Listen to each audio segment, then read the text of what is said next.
Hello दोस्तों, welcome to my YouTube channel. I hope कि आप सब बढ़िया होंगे। तो जैसा कि अभी मैंने लास्ट ईयर ही दिसंबर 2022 में CS प्रोफेशनल का एग्जाम क्लियर किया है और मेरा उसमें 7th रैंक आया था। तो today we are going to discuss one paper कि आपको कैसे आंसर्स को प्रेजेंट करना है और आपको किन किन पॉइंट्स का ध्यान रखना है।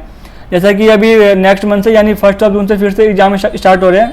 तो अभी 24 मई हो गया, तो आपके पास सिर्फ 1 वीक का टाइम बचा हुआ है। तो ये वीडियो उनके लिए है ताकि उनका भी एग्जाम आ रहा है तो उनको थोड़ा हेल्प मिल जाए कि उनको आंसर्स को कैसे प्रेजेंट करना है।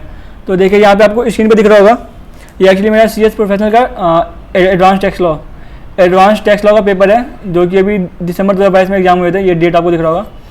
तो इसमें मैंने 69 मार्क्स स्कोर किया है, यानी मैंने इसमें एग्जाम्शन स्कोर किया। आपको बताइए, अगर आपने 60 मार्क्स स्कोर कर लिया किसी पेपर में तो वो आपका सब्जेक्ट जो होता है वो एग्जाम हो जाता है। ठीक है, तो पहले मैं आपको दिखाता हूँ कि आपको कैसे आंसर्स को प्रेजेंट करना है। ठीक है, जो मेनली जो केस बेस्ड क्वेश्चंस होते हैं तो उनको कैसे प्रेजेंट करना है।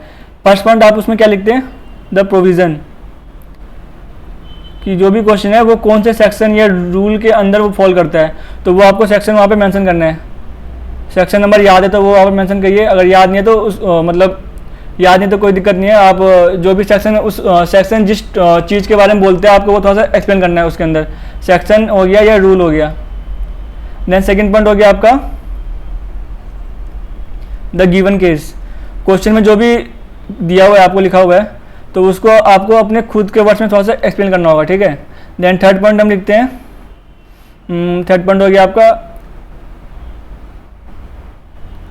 एनालिसिस ऑफ द केस, मतलब जो भी मेरे फर्स्ट 2 पॉइंट्स हैं तो आपको इन दोनों को मिक्स करके उसको एनालाइज करना है। देन फोर्थ पॉइंट हो गया आपका कंक्लूजन, कि आपका फाइनल आंसर क्या रहा। इसको एनालाइज करने के बाद आपका जो भी फाइनल आंसर होगा उसमें उसको आपको यहाँ लिखना होगा। ठीक है, तो ये आपको फोर पार्ट्स में आंसर्स को प्रेजेंट करना है। कुछ लोग होते हैं जो फर्स्ट पॉइंट लिखते हैं, सेकंड पॉइंट लिखते हैं, और थर्ड एंड फोर्थ पार्ट को कंबाइंड लिखते हैं, तो आप वैसा भी कर सकते हैं। बट मैं आपको जनरल थोड़ा सा बता रहा हूँ कि आपको कैसे आंसर्स प्रेजेंट करना है। ठीक है, तो देखते हैं अभी आंसर्स। कुछ क्वेश्चन हम करते हैं यहाँ पे डिस्कस। जैसे यहाँ पे आंसर क्वेश्चन नंबर 2A का फर्स्ट पार्ट, अगर मैं क्वेश्चन पे जाऊँ, ये आपका पेपर है तो इसमें एक्चुअली मांग रहा है टाइम ऑफ सप्लाई से क्वेश्चन है ये। तो ये एक्चुअली सप्लाई ऑफ सर्विस है, supply of service under reverse charge. तो यहाँ पे आपको दिया हुआ सीरियल नंबर, ये 5 मार्क्स का क्वेश्चन है। इसमें आपको 5 पॉइंट्स दिए हुए हैं, यानी 1 पॉइंट जो है वो 1 मार्क ईच है। ठीक है, ये आपको इसमें डेट ऑफ पेमेंट दिया हुआ है and date of issue of invoice दिया हुआ है। तो आपको इसमें निकालना है टाइम ऑफ सप्लाई क्या होगा। तो मैं अपने सीट पे जाता हूँ। तो जैसे मैंने बताया कि आपको सबसे पहले मेंशन करना होता है प्रोविजन, सबसे पहले आपको मेंशन करना होता है प्रोविजन। ठीक है, तो यहाँ देखो मैंने मेंशन किया हुआ है एज पर section 13 of the CGST act. ये किस चीज़ के बारे में, कि जो भी आपका टाइम ऑफ सप्लाई होगा वो क्या होगा, द डेट ऑफ पेमेंट और date following 60 days of issue of invoice whichever is earlier. तो ये है, यहाँ मैंने मेंशन कर दिया प्रोविजन। ठीक है, अब देखो जो भी इसका मेन पॉइंट है ना, आपको उसको अंडरलाइन करना है, क्योंकि जो आपका पेपर चेक कर रहा है उसके पास सिंगल कॉपी नहीं चेक करने के लिए, उसके पास बहुत सारी कॉपीज हैं। तो आपको जनरली दिखाना है कि आप मतलब जो भी पेपर चेक कर रहे हैं उसको आप क्या दिखाना चाह रहे हैं, तभी आपको मार्क्स मिलेगा अच्छे। तो जो भी उसका मेन पॉइंट है ना, तो आप उसको अंडरलाइन करें ताकि वो उसको जो भी आपका पेपर चेक कर रहा है उसको दिख जाए और वो आपको पूरे मार्क्स दे दे। ठीक है, तो जैसे यहाँ पे सेक्शन 13 तो मैंने उसको अंडरलाइन किया कि ये सेक्शन 13 बात कर रहा है। देन ये तो मैंने मेंशन कर दिया प्रोविजन। ठीक है, और फिर यहाँ बोल रहा है, यहाँ आगे मैंने मेंशन कर दिया कि डेट ऑफ पेमेंट जो होता है वो होता है हमारा date of debit in bank account, और जिस दिन हमने बुक्स में एंट्री की है उसका विच एवर इज अर्लियर। तो ये actually 4th and 5th part में काम आएगा, तो इसको भी मैंने यहीं पे मेंशन कर दिया प्रोविजन के अंदर। अब फर्स्ट पार्ट क्या बोलते हैं, यहाँ पे आपको डेट ऑफ पेमेंट दिया हुआ है August 11 and date of issue of invoice June 29। तो डेट ऑफ पेमेंट यहाँ पे August 11 लिख दिया मैंने। ये यहाँ पे मैंने क्या लिखा हुआ है, सॉरी ऊपर वाला जो प्रोविजन था वो मैंने ऊपर मेंशन कर दिया। तो जो हमारा सेकंड पॉइंट होता है वो क्या होता है, द गिवन केस। तो यहाँ मैंने केस से ले लिया कि आपको डेट ऑफ पेमेंट इतना दिया हुआ है एंड डेट जो हमारा इश्यू ऑफ इनवॉइस है उसका 60 डेज के बाद का डेट, ये हो गया आपका August 29। तो इन दोनों में से विच एवर अर्लियर हो गया हमारा August 11। तो ये हो गया हमारा टाइम ऑफ सप्लाई। अब देखो मैंने इसको यहाँ पे इसको मैंने बॉक्स में डाल दिया है। तो जो भी आपका मेन चीज़ है उसको आपको अंडरलाइन करना है। ठीक है, ताकि जो आपका पेपर चेक कर रहा है उसको दिख जाए साफ साफ। देन सेकंड पॉइंट भी सेम ही है, आपको वहाँ पर टाइम दिया हुआ है तो आपको उसका निकालना है, तो इसको डिस्कस नहीं करते हैं। थर्ड पॉइंट आपको दिया हुआ है कि इसने कुछ पेमेंट किया, part payment on June 30 and जो बैलेंस अमाउंट है वो September 1 को पेमेंट किया है। तो इसको हमें 2 पार्ट में डिवाइड करना है। देखो मैंने किया हुआ 2 पार्ट में, ये थर्ड पॉइंट है। फॉर पार्ट पेमेंट इसका मैंने निकाल दिया separately, and then for balance amount इसका मैंने निकाल दिया। तो इसको आपको दो पॉइंट में शो करना है यहाँ पे। देन फोर्थ पॉइंट देखो ये बोल रहा है कि पेमेंट जो है हमने बुक्स में एंटर किया इस डेट को एंड हमारा बैंक में डेबिट हुआ इस डेट को। तो आपको पता है कि इन दो डेट में से पीछे अर्लियर होता है वो हमारा डेट ऑफ पेमेंट होता है, जिसका प्रोविजन मैंने स्टार्टिंग में ही मेंशन कर दिया है। तो यहाँ पे मेरे को दोबारा मेंशन करने की जरूरत नहीं है क्योंकि मैंने पहले ही मेंशन कर दिया यहाँ पे। तो यहाँ पे देखो यहाँ लिख दिया है। और देखो जो अब मैं आंसर बता रहा हूँ ये आपका मैंने क्या होता है, ये आपका था द गिवन केस, देन ये जो आंसर ये क्या कंक्लूजन, जो आपका बेसिकली थर्ड या फोर्थ पॉइंट आपके लीजिए, दोनों कंबाइंड में कुछ लोग लिखते हैं। तो ये कंक्लूजन हो गया। तो आपको आंसर्स को ऐसे ही प्रेजेंट करना है और जो मेन पॉइंट है उसको आपको अंडरलाइन करना है, या उसको जो आपका आंसर आ रहा है उसको आपको बॉक्स में डाल देना है। देन फोर्थ पॉइंट देखते हैं हम। देखो मैंने लिखा हुआ डेट ऑफ पेमेंट हमारा ये हो गया, अब ये और ये बीच अर्लियर, तो ये हमारे आगे date of payment, and then date of 60 days जो हमारा इशू ऑफ जो इनवॉइस इशू डेट से होता है वो हमारा ये है। तो इन दोनों का बीच अर्लियर हो गया हमारा टाइम ऑफ सप्लाई। ये वीडियो मैं थोड़ा फास्ट बोल रहा हूँ क्योंकि ये वीडियो थोड़ा मतलब लेंथी जाने वाला है, तो इसलिए मैं थोड़ा फास्ट बोल रहा हूँ ताकि वीडियो उतना लेंथी ना जाए। तो इसलिए थोड़ा फास्ट बोल रहा हूँ, तो आप थोड़ा उसको थोड़ा मैनेज करिएगा। आगे ये फिफ्थ पॉइंट भी सेम ही है, इसमें भी आपको पेमेंट का डेट दिया हुआ है कि इस दिन डेबिट और इस दिन अकाउंट्स में एंट्री किया है, तो इसका भी आंसर सेम ही आएगा। देन सेकंड 2A का सेकंड पार्ट ये क्या बोल रहा है, what are the matters on which advance ruling can be sought under GST law. इसको देखो इसके 7 पॉइंट्स हैं, तो ये मैंने मेंशन किया हुआ यहाँ पे 7 पॉइंट्स, ठीक है। और देखो यहाँ भी मैंने जो मतलब इंपॉर्टेंट पॉइंट है ना उसको मैंने अंडरलाइन किया हुआ है। यहाँ पे क्लासिफिकेशन को अंडरलाइन किया हुआ है मैंने, यहाँ पे एप्लीकेबिलिटी एंड नोटिफिकेशन। जो आपको ये वाला लाइन दिख रहा है ना, ये मैंने नहीं किया, ये जो पेपर चेक किया ना उसने किया हुआ है, ये भी आपको दिख रहा होगा, ये मैंने नहीं किया। तो जो आपको मेन पॉइंट है उसको आपको अंडरलाइन करना है ताकि जो पेपर चेक करे उसको दिख जाए कि आप क्या मतलब क्या आप बोलना चाह रहे हैं, ताकि आपको पूरे मार्क्स मिल जाए, ठीक है। देन ये हो गया। देन 2A का थर्ड पार्ट क्या बोल रहा है, ये पूछ रहा है कि हमें कंपोजिशन स्कीम में जाना चाहिए कि नहीं जाना चाहिए, ठीक है। ये आपका बोल रहा है कि परचेज ऑफ गुड्स इसने किया 50 लाख का, जिसमें जीएसटी अमाउंट इंक्लूड नहीं है, यानी जीएसटी हमारा जीएसटी इसका एडिशनल है, इसमें इंक्लूड नहीं है।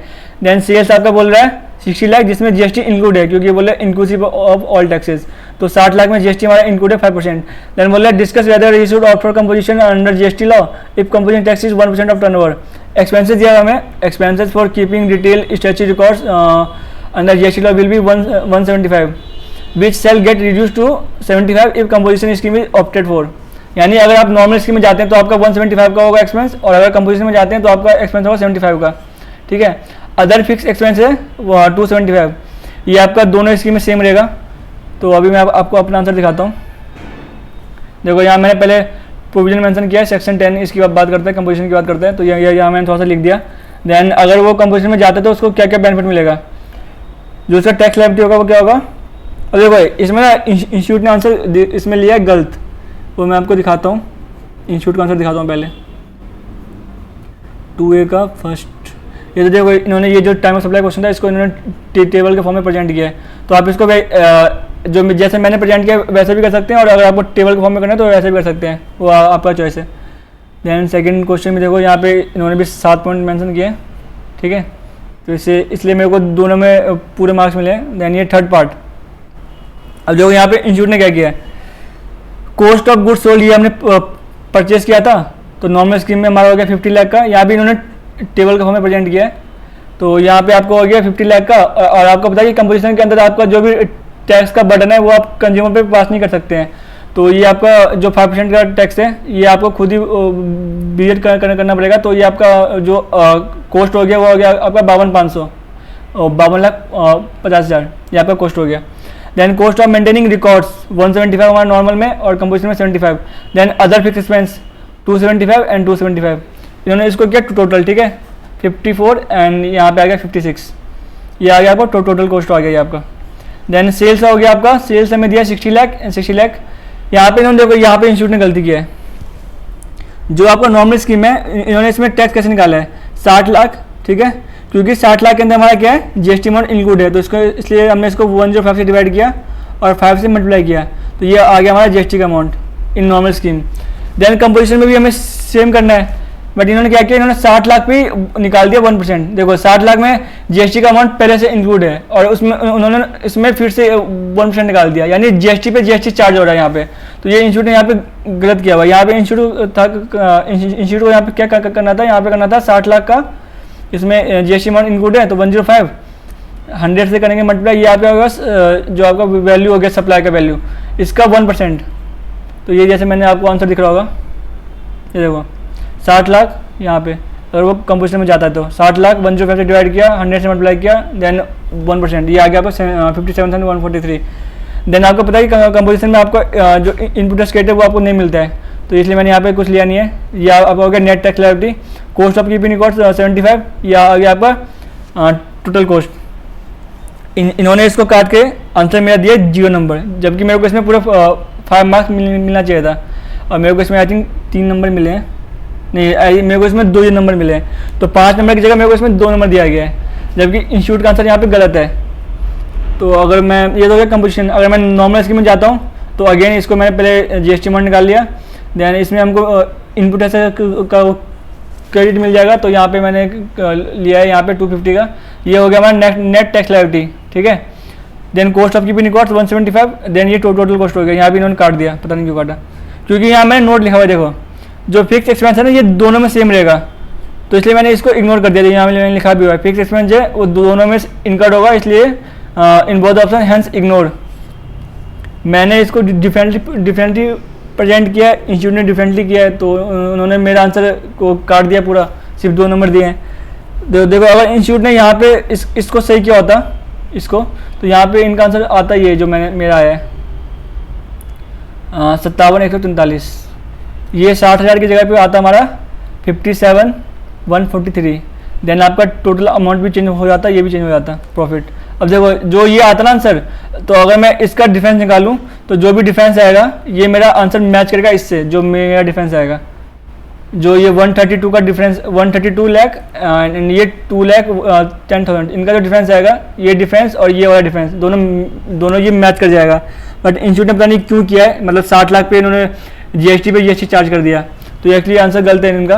बट ठीक है, इंस्टीट्यूट ने ऐसा व्यू लिया है, बट ये व्यू क्या है, तो आंसर ही गलत लिया हुआ इन्होंने। तो देखो अगर एग्जाम में सेम क्वेश्चन आएगा तो आपको ऐसे करना है, ठीक है, क्योंकि जो भी आपका पेपर चेक करे ना उसके पास होता है ये सजेस्टेड आंसर होता है, तो वो आपका आंसर वहाँ से करेगा मैच, अगर उसका आंसर मैच करता है तो अभी वो आपको मार्क्स देगा, अगर मैच नहीं करेगा तो आपको मिलेगा 0 नंबर। जैसे यहाँ पे देखो मेरा आंसर मैच नहीं किया, तो इन्होंने इसको यहाँ पे काट के दे दिया 0 नंबर, देखो काट के 0 दिया हुआ है यहाँ पे, तो आपका आंसर मैच करना चाहिए। तो इसलिए अगर आपका सेम क्वेश्चन आता है एग्जाम में तो आप इसको ऐसे करना प्रेजेंट, ठीक है।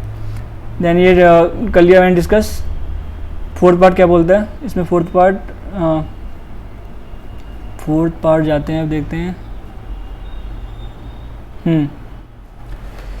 राज arrested supplier runs a general store in Bhilwara, some of the goods sold by them are exempt. देखो कुछ गुड्स है जो सेल करते हैं वो एग्जाम्प्ट है एंड कुछ है taxable. You are required to advise in the following issues. कुछ हमें इशूज दिया है, आपको इस पर एडवाइस करना है। Whether Raj is required to issue tax invoice in all the cases even if is selling the goods to end consumer. देखो बोला कि क्या उसको सभी केस में टैक्स इनवॉइस इशू करने की जरूरत है, तो नहीं, इसका आंसर होगा नो। कुछ केस में आपको एग्जम्पशन दिया गया है कि आपको टैक्स इनवॉइस इशू करने की जरूरत नहीं है, तो वो केस अभी हम देखते हैं क्या है। देन सेकंड पॉइंट बोल रहा है Raj sells some exempted as well as taxable goods, ये आपको बोल दिया ऊपर ही 6,000 का to student. Is it require mandatory to separate GST invoice, GST document, क्या उसको 2 सेपरेट जीएसटी डॉक्यूमेंट इशू करने की जरूरत है, तो इसका आंसर भी है नो। वो एक सेपरेट उसको हम बोलते हैं invoice come bill of supply. आपको पता है कि जब हम जीएसटी चार्ज करते हैं तो उस केस में हम इशू करते हैं इनवॉइस, और जब हम एग्जाम सप्लाई करते हैं उस केस में हम इशू करते हैं बिल ऑफ सप्लाई। तो यहाँ पे हम इनवॉइस और invoice come bill of supply यानी दोनों का कंबाइंड एक डॉक्यूमेंट बनाएंगे, ठीक है, तो ये इसका आंसर होगा। देन थर्ड बोल रहा है कि Raj wishes know whether it necessary to show tax amount separately, क्या जो टैक्स इनवॉइस है उसमें टैक्स अमाउंट हमें सेपरेटली शो करना है, तो यस, ये तो इसमें कोई पूछने वाली बात ही नहीं है। तो इसका आंसर देखते हैं हम लोग फटाफट। ये देखो यहाँ पे मेरे को इसका सेक्शन नंबर यहाँ पे मेरे को मालूम था नहीं, तो यहाँ मैंने कोट नहीं किया, क्योंकि अगर आपने सेक्शन नंबर कोट किया और वो अगर आपका सेक्शन नंबर है सेक्शन नंबर आपने गलत कोट कर दिया है तो आपको उसमें 0 नंबर भी मिल सकता है, ठीक है। चाहे आपने जो नीचे आंसर है वो सारा सही हो आपका, बट अगर आपने सेक्शन में गलत कोड कर दिया तो वो आपका जो पेपर चेकर है उस पर डिपेंड करते हैं, तो वो आपको 0 नंबर भी उसमें दे सकते हैं। ठीक है, तो अगर आप सेक्शन कोड करें तो आप मतलब सर्टेन हो कि हाँ मैं सही सेक्शन को कोड कर रहा हूँ, तभी आप कोड करें, नहीं तो ना करें। ठीक है, तो यहाँ पे देखो मैंने सेक्शन नंबर कोड नहीं किया क्योंकि यहाँ मैं श्योर नहीं था। तो आपको इन केस में ना इनवॉइस इशू करने की जरूरत नहीं है। यहाँ पे कौन कौन से केसेस हैं, where transaction value is up to 200, ये एक्चुअली मैंने गलत लिखा हुआ है, यहाँ पे होगा लेस देन 200। तो जब आपका ट्रांजेक्शन वैल्यू है वो लेस देन 200 है, उस केस में आपको इनवॉइस इशू करने की जरूरत नहीं है। देन सेकंड पॉइंट है when customer is unregistered and invoice was not requested, जब कस्टमर ने इनवॉइस रिक्वेस्ट नहीं किया और वो अनरजिस्टर्ड है, उस केस में भी आपको इनवॉइस इशू करने की जरूरत नहीं है। देन मैं आगे बोल रहा हूँ कि वो एक कंसोलिडेटेड इनवॉइस इशू कर सकता है। देखो अभी देखो मैंने यहाँ पे जो जो मेन पॉइंट है उसको मैंने अंडरलाइन किया हुआ है, तो आपको भी एग्जाम में ऐसे ही करना है। बी पॉइंट क्या था हमारा, क्या उसको 2 सेपरेट इनवॉइस इशू करने की जरूरत है, तो नहीं। यहाँ मैंने लिखा हुआ है can issue invoice come bill of supply, देखो मैंने इसको अंडरलाइन किया हुआ है। देन थर्ड पॉइंट क्या था हमारा, ये सेपरेटली शो करना है, जी हाँ करना है, सेपरेटली शो करना है। तो यहाँ भी मेरे को 5 में से 5 मार्क्स मिले हैं पूरे। तो इंस्टीट्यूट आपको मार्क्स देगा, ऐसा नहीं है कि इंस्टीट्यूट मार्क्स नहीं देगा आपको, अगर आपने सही लिखा है तो आपको मार्क्स मिलता है पूरा।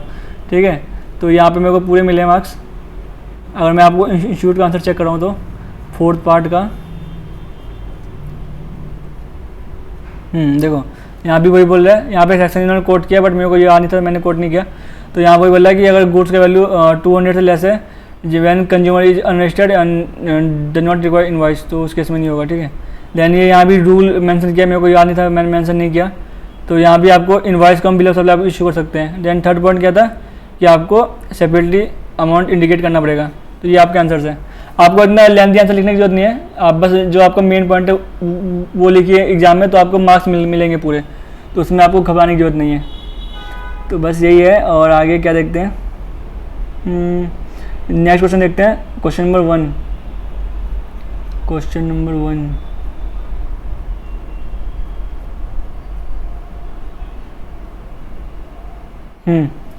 ये क्वेश्चन हमारा है एग्जाम्पशन चैप्टर से, exemption in case of educational institution. ये कोई है Sukesh private limited which is registered in Uttar Pradesh के अंदर रजिस्टर्ड है ये, और उसने कुछ मंथ में ये सप्लाई किया है। सप्लाई क्या क्या किया है, फर्स्ट पॉइंट है fees for coaching provided to students. देखो ये कोचिंग सर्विस प्रोवाइड कर रहा है, यानी ये एजुकेशन इंस्टीट्यूट नहीं है, तो इस केस में आपको एग्जाम्पशन नहीं मिलेगा, यानी ये क्या है, ये होगा आपका टैक्सेबल होगा, 6 लाख का अमाउंट टैक्सेबल होगा आपका। देन नेक्स्ट पॉइंट बोल रहा है कि सर्विस इंस्टीट्यूट ने दिया है कंडक्ट ऑफ एग्जामिनेशन, जो दिया है इसने वो दिया इसने education recognise by Indian law, तो ये आपका एग्जाम्ड होगा। जिसने ये चैप्टर किया उसको ये पता होगा कि कौन सा टैक्सेबल है कौन सा एग्जाम्ड है।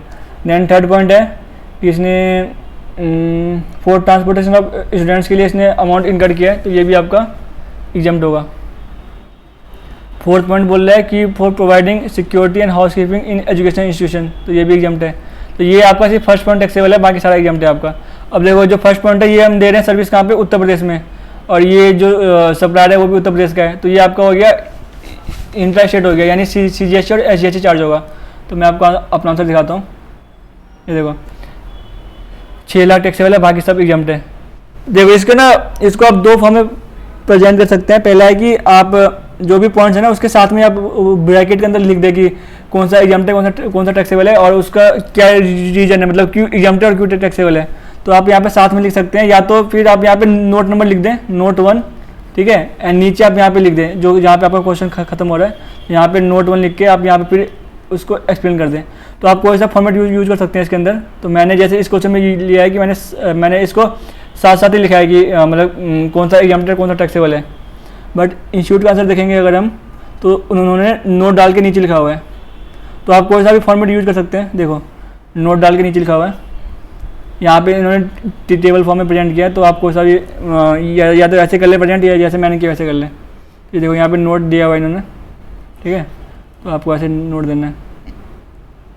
देन बी पॉइंट क्या है हमारा, पार्ट नंबर बी, ये एक्चुअली उसने manufacturing it product following amount. इसमें देखो आप जो भी कोई क्वेश्चन देखते हैं तो पहले आप देखिए कि क्वेश्चन में क्या मांग रहा है आपसे।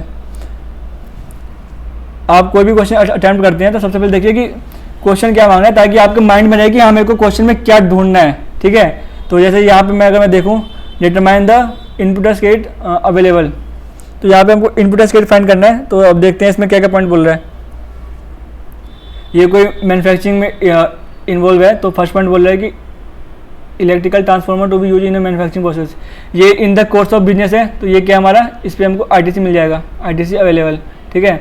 Then trucks use for transport, अब देखो जो ट्रांसपोर्ट हम करते हैं for passengers, transport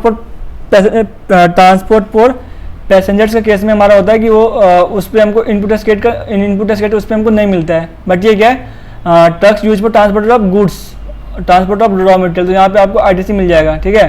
then third point है गुड्स परचेज किया हमने, ये सारे जो सप्लाई हो रहे हैं ये हो रहा है मंथ ऑफ अप्रैल के अंदर, तो ये गुड्स हमने परचेज किया है जिसका हमको इनवॉइस पे सब मिल चुका है। बट इसका जो गुड्स है ना, गुड्स हमको हुआ receive in the month of May, यानी हमको अप्रैल के मंथ में गुड्स रिसीव नहीं हुआ है। तो आपको मालूम ही है कि अगर आप इनपुट स्टेट चाहते हैं तो आपको इनवॉइस भी आपको मिल जाना चाहिए और आपको गुड्स भी मिल जाना चाहिए। तो यहाँ पे आपको इनवॉइस तो मिल गया बट आपको गुड्स नहीं मिला है, तो इसलिए आपको यहाँ पे इनपुट स्टेट यहाँ पे नहीं मिलेगा। हाँ, जब आप मई में जाएंगे तो आपको मई में मिल जाएगा, बट आपको इन द मंथ ऑफ अप्रैल आपको यहाँ पे नहीं मिलेगा। तो जन फोर्थ पॉइंट है कन्फेक्शनरी आइटम, ये आपका सेक्शन 17(5) में इसका आईटीसी नहीं मिलता है, तो ये आपको 2 पे मिलेगा आईटीसी। तो आंसर दिखाता हूँ मैं आपको अपना। देखो यहाँ पे इस क्वेश्चन में मैंने यहाँ पे नोट डाल दिया, नीचे मैंने कर दिया एक्सप्लेन, तो यहाँ पे आपको मिलेगा, देन यहाँ नहीं मिलेगा। तो ये आपको टोटल मिलता है इतना आईटीसी मिलेगा आपको। ये देखो यहाँ पे नोट डाल दिया कि in the course of business use हो रहा है, then confectionery item under section 17(5) के अंदर ब्लॉक 8 में आता है, तो यहाँ भी नहीं मिलेगा। तो ये आपको हो गया। देन नेक्स्ट क्वेश्चन देखते हैं। ये क्वेश्चन हमारा ई वे बिल पे है। कोई एक सप्लायर है जो कि manufacture registered in the state of Rajasthan के अंदर रजिस्टर्ड है। ये कुछ गुड्स सोल्ड कर रहा है to retail seller in Maharashtra at a value of 49,000 excluding GST. अब देखो जो हम चेक करते हैं कि अगर आपका कंसाइनमेंट वैल्यू जो है वो 50,000 से एक्सीड कर रहा है, उस केस में आपको ई वे बिल चाहिए होता है मैंडेटरी, ठीक है। अब जो आपका कंसाइनमेंट वैल्यू होता है उसमें हम जीएसटी का अमाउंट इंक्लूड करते हैं। तो यहाँ पे जो ये 49 का अमाउंट है इसमें जीएसटी इंक्लूड नहीं है, तो अगर मैं 49 में जीएसटी इंक्लूड करूँ 5%, तो ये कुछ 51 समथिंग बनेगा, आई थिंक 51,450। आंसर दिखाता हूँ मैं आपको अपना। देखो यहाँ पे मेरे को सेक्शन याद था नहीं, तो मैंने बस यहाँ लिख दिया रेलिवेंट प्रोविजन, तो यहाँ मेरे को सेक्शन याद नहीं था, यही लिख दिया मैंने। तो यहाँ पे आपको दिख रहा होगा ये 51,450 का हो गया आपका कंसाइनमेंट वैल्यू। तो ये जो कि मोर देन 50,000 है ये, तो यहाँ पे आपको मैंडेटरी रिक्वायर्ड है ई वे बिल जनरेट करना। तो देन सेकंड पॉइंट है if yes who is required to generate. देखो या तो जो गुड्स सप्लाई कर रहा है यानी सप्लायर, या तो वो कर दे जनरेट, या फिर जो गुड्स रिसीव कर रहा है यानी रेसिपिएंट वो कर दे, या फिर ट्रांसपोर्टर। जनरली इस फॉर्म इसके 2 पार्ट्स होते हैं। तो जो पार्ट 1 होता है, पार्ट 1 नहीं, जो पार्ट ए होता है इसमें होता है 2 पार्ट, पार्ट ए और and part B. Part A जो होता है ये या तो सप्लायर या फिर रेसिपिएंट करता है फिल, एंड जो पार्ट बी होता है वो ट्रांसपोर्टर फिल करता है, ठीक है। देन थर्ड पॉइंट बोला what will be the consequences. अगर आपने बिल जनरेट नहीं किया ई वे बिल तो आपको यहाँ पे लगेगा पेनल्टी, प्लस में जो भी आपका गुड्स या ट्रांसपोर्ट व्हीकल है वो आपका सीज हो जाएगा, सीज और डिटेंशन पॉसिबल। तो यहाँ मैंने आंसर दिखाता हूँ अपना। ये देखो second point, E way bill can be issued by other supplier और रेसिपिएंट और इवन ट्रांसपोर्टर। जो पार्ट ए है वो रजिस्टर्ड सप्लायर फिल करेगा या फिर रेसिपिएंट भी कर सकता है, बट पार्ट बी जो है हमारा वो फिल करेगा ट्रांसपोर्टर। देन थर्ड आंसर है आपका e way bill is not issued. Then आपको गुड्स जो है, गुड्स और जो व्हीकल है, गुड देखो यहाँ पे अंडरलाइन किया हुआ है, गुड्स एंड व्हीकल, उसको आप क्या कर सकते हैं, कैन बी डिटेन और seize. Then goods and vehicle so detain will be release on payment of penalty. आपको इस पर पेनल्टी भी चार्ज होगा। अब देखो मेरे को यहाँ पे अमाउंट ऑफ पेनल्टी याद नहीं था, तो मैंने बस लिख दिया पेनल्टी, फिर भी मेरे को मार्क्स मिल गए पूरे 5 आउट ऑफ 5 मेरे को मिल गए यहाँ पे पूरे। तो यहाँ पे मैं इसका आंसर दिखाता हूँ इंस्टीट्यूट का सी पार्ट। देखो वही सब है, 49 का निकाल दिया 5%, तो 51,450। तो यहाँ पे आपको e way bill mandatory required to be submitted. Then second point है आपका वही part A and part B बोल रहा है। देन थर्ड पॉइंट यहाँ पे देखो इन्होंने लिखा है shall be liable to penalty of 10,000 और जो भी हमने टैक्स इवेट किया है विच एवर हायर, तो यहाँ मैंने बस लिख दिया कि आपको पेनल्टी चार्ज होगा, फिर भी मेरे को मार्क्स मिल गए यहाँ पूरे। और यहाँ बाकी बात कर रहा है कि आपका गुड्स और vehicle shall be liable to detention और सीजर, ये आपके हो गया आंसर। देन फोर्थ पॉइंट क्या है हमारा डी पॉइंट,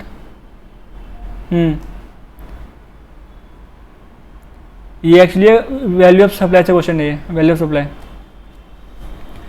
तो कोई मैन्युफैक्चर है जिसने कॉन्टैक्ट दिया है टू द कार्तिक लॉजिस्टिक, इसने कॉन्टैक्ट दिया कि उसको कुछ गुड्स को इंपोर्ट करना है बाहर से, तो उसने उसका काम दे दिया कि आपको मेरे ब्याह पे गुड्स इंपोर्ट करना है।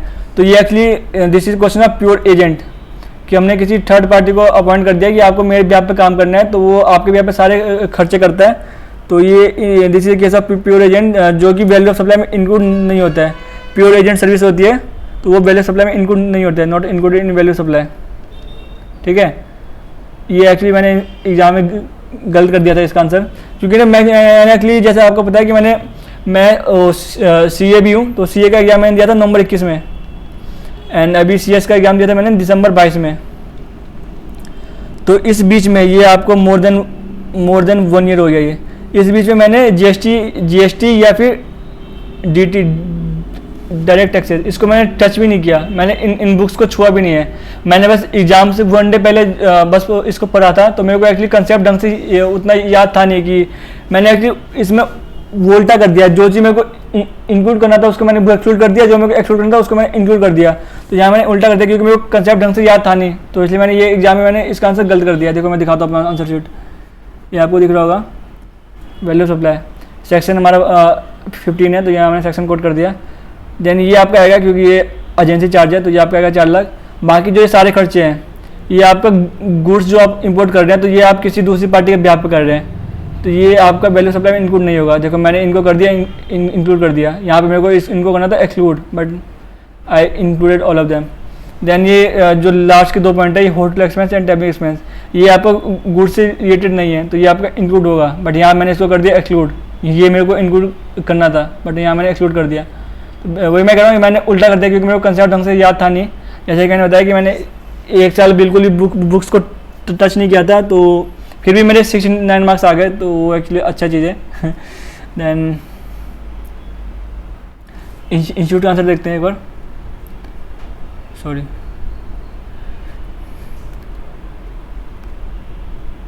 अरे यार,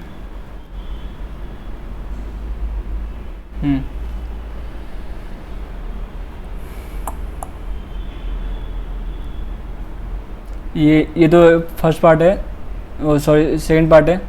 यहाँ भी इन्होंने टेबल फॉर्म में किया है, तो आप ऐसे कर सकते हैं। ये तो कर लिया डिस्कस। देन ये डी पॉइंट, देखो एजेंसी चार्ज में इन्होंने लिया 4 लाख, बाकी इन्होंने सब में लिया नील, और मैंने सबको कर लिया इंक्लूड, तो मैंने यहाँ पे उल्टा कर दिया, और इन्होंने यहाँ पे इनको इंक्लूड किया, मैंने इसको कर दिया एक्सक्लूड कर दिया। तो ये मेरा पूरा आंसर इसका गलत हो गया। देखो यहाँ लिखा है this is case of pure agent, जो कि वैल्यू सप्लाई में इंक्लूड नहीं होता है, तो इसलिए हमने इन सब चीज़ों को इंक्लूड नहीं किया यहाँ पे। ठीक है, तो यहाँ मेरे को आई थिंक 1 या 2 नंबर मिला होगा, पता नहीं कितना मिला है। यहाँ मेरे को 1 नंबर मिला है, तो ये मैंने आंसर ही पूरा गलत किया था, फिर भी 1 नंबर मिल गया, चलो ठीक है। देन 6 से चलते हैं। 6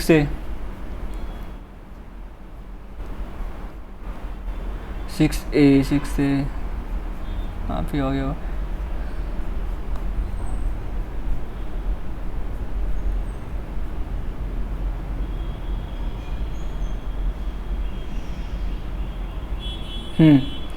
ये क्वेश्चन है बुक प्रॉफिट पे। ये एक्चुअली GST का नहीं है, ये आपका इनकम टैक्स का है। बुक प्रॉफिट्स, अब देखो they are certain items which are to be added and there are certain items which are to be subtracted. तो ये कुछ लिमिटेड वो आइटम ही है, तो ये आपको याद करना पड़ता है कि कौन कौन सी आइटम है, तो वो आपको नेट प्रॉफिट के अंदर उसको प्लस माइनस करना पड़ता है, तो आपका उससे बुक प्रॉफिट निकल जाता है। ठीक है, तो इसमें तो कुछ था नहीं इस क्वेश्चन के अंदर।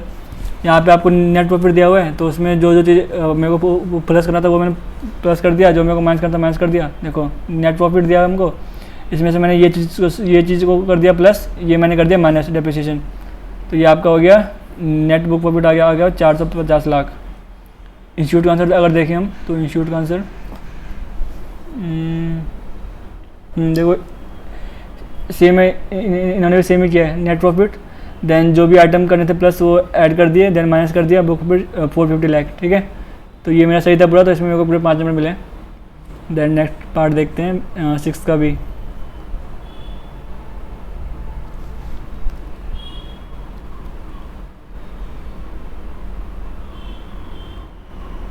सिक्स का बी पार्ट,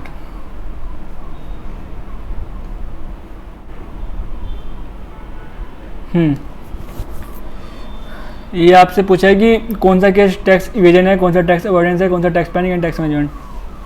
पहले एक बार देखते हैं कि ये चीज़ें क्या चीज़ होता है ये, क्योंकि इससे जनरली क्वेश्चन पूछते हैं। तो एक बार देखते हैं इसको। टैक्स इवेजन क्या था हमारा? टैक्स इवेजन होता है कि आपने टैक्स की चोरी की है, मतलब दिस इज नॉट लीगल, आपने इलीगल मीन से टैक्स की चोरी की है, तो ये आपका होता है tax evasion. Then tax avoidance, ये आपका लीगल है बट आपने क्या किया, आपने जो भी लॉज के अंदर जो भी लूप होल्स है आपने उसका फ़ायदा उठाया है, यानी लॉज का जो भी इंटेंशन है ना, मतलब जिस इंटेंशन के लिए लॉ को लाया गया था वो आपने उसको हटा दिया, तो आपने लूप होल्स का यहाँ पे फ़ायदा उठाया है, ये हो गया tax avoidance. Then tax planning, ये आपका बिल्कुल लीगल है कि जो भी आपको लॉ में कह रहा है उसके अकॉर्डिंग आप काम कर रहे हैं। देन टैक्स मैनेजमेंट, ये एक्चुअली प्रोसीजरल चीज़ें हो गई ये सब। तो एक बार आंसर देखते हैं इसके।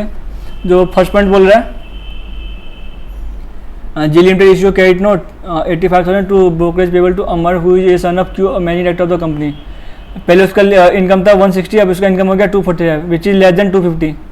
आपको पता है कि अगर 250 से कम है आपका इनकम है तो देयर इज नो टैक्स, क्योंकि ये आपका टैक्स जो इनकम है ये होता है एग्जम्प्ट, ठीक है। बट ये जो 85 का इनकम है ये अगर कंपनी को मिलता तो कंपनी को क्या है, कंपनी के केस में आपको पता है आपको कि 30% का वो टैक्स लगता है कंपनी केस में, तो यहाँ पे इनका 30% का सेविंग हो गया, और यहाँ पे इन्होंने ट्रांसफ़र किया इनकम, तो यहाँ पे कुछ टैक्स लगा नहीं, क्योंकि ये आपका पूरा टैक्स यहाँ पे आपका 2.5 लाख के अंदर है, तो यहाँ पे आपका टैक्स कुछ लगेगा नहीं। तो यहाँ पे इन्होंने 85,000 पे 30% का टैक्स का चोरी किया है, जो कि लीगल नहीं था, तो ये अगर आपका केस हो गया, ये टैक्स इवेजन का केस हो गया, tax evasion. Then second point है Sunil using car for personal purpose. देखो ये पर्सनल पर्पस के लिए कार को यूज कर रहा है, but he is charging expense as business expenditure which is also not legal, तो ये भी आपका हो गया टैक्स इवेजन।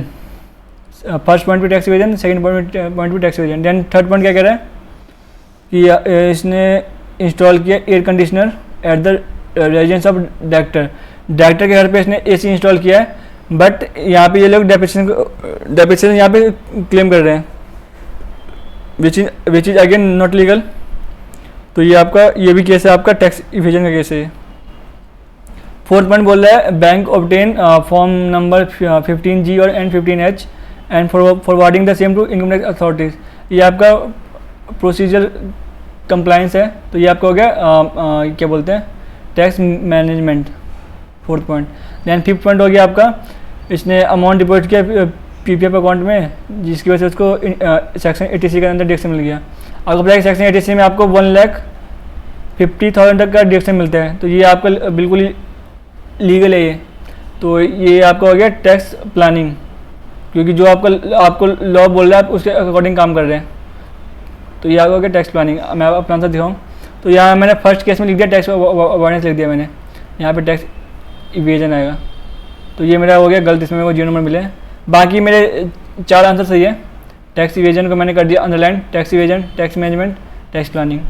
तो देखो मैंने अगर अंडरलाइन कर दिया तो उसने मेरे को बस यहाँ पे देखा होगा आंसर और उसने मेरे को मार्क्स दे दिया होगा, उसको पूरा पढ़ने की जरूरत नहीं पड़ी होगी, ठीक है। देन 6 का सी पॉइंट देखते हैं। Assessing officer have to consider some factors while selecting the appropriate transfer pricing method. Discuss those factors in brief. ये आंसर मेरे को एक्चुअली ढंग से याद था नहीं, तो मैंने इसमें थोड़ा सा मतलब सोच के खुद ही इसमें कुछ ना कुछ पॉइंट लिखा है, इसमें से 2-3 पॉइंट मेरे मैच कर गए हैं, तो इसलिए मेरे को यहाँ पे 3 नंबर मिल गया 5 में से। तो यहाँ भी अगेन मैंने जो भी मेन पॉइंट था उसको मैंने अंडरलाइन कर दिया। नेक्स्ट क्वेश्चन देखते हैं 4th A। बस ये एक बार लास्ट देखते हैं, फिर उसके बाद वीडियो खत्म करते हैं, क्योंकि वीडियो काफ़ी लेंथी हो जाएगा फिर। 4th A ऐसे इसमें भी डिस्कस क्या करें, ये एक्चुअली क्वेश्चन है कस्टम ड्यूटी से। तो यहाँ भी मैंने कुछ गलती किया, मार्क्स कम मिले हैं। तो बस ये वीडियो ये भी ख़त्म करते हैं। मैंने आपके साथ 3 क्वेश्चन कर दिया डिस्कस, तो आपको आंसर्स को ऐसे ही करना है प्रेजेंट, जो भी आपके मेन पॉइंट्स। हाँ, और अगर ये चीज़ देखो, मैं आपको कुछ पॉइंट्स यहाँ पे लिख के देता हूँ। फर्स्ट पॉइंट हो गया कि आपको कैसे करना है प्रेजेंट, वो मैंने आपको बता दिया कि पहले आपको लिखना है provision, then given case, then फिर कंक्लूजन, प्रेजेंटेशन हो गया। देन सेकंड पॉइंट अंडरलाइन करना है जो भी मेन पॉइंट्स है, अंडरलाइन। देन थर्ड पॉइंट है जो भी आपका फाइनल आंसर है ना, फाइनल आंसर को आपको क्या करना है, बॉक्स में डालना है ताकि उनको दिख जाए जो पेपर चेक कर रहा है। Fourth point, don't write in paragraphs. Paragraph के फॉर्म में आपको आंसर को नहीं लिखना है, आपको पॉइंट वाइज आंसर लिखना है। Right it point wise. बाकी अगर आप कोई भी क्वेश्चन स्टार्ट करें तो वो आपको नेक्स्ट पेज से करना है। Start question on a fresh page, new question on new page. ये कुछ चीज़ें जो आपको ध्यान रखना है। बाकी आपका 1 वीक बाद एग्ज़ाम स्टार्ट हो रहा है, तो उसके लिए आपको बेस्ट ऑफ लक। बाकी ये तो हो गया टैक्स का, हो गया ये टैक्स का मैंने आपको दिखा दिया।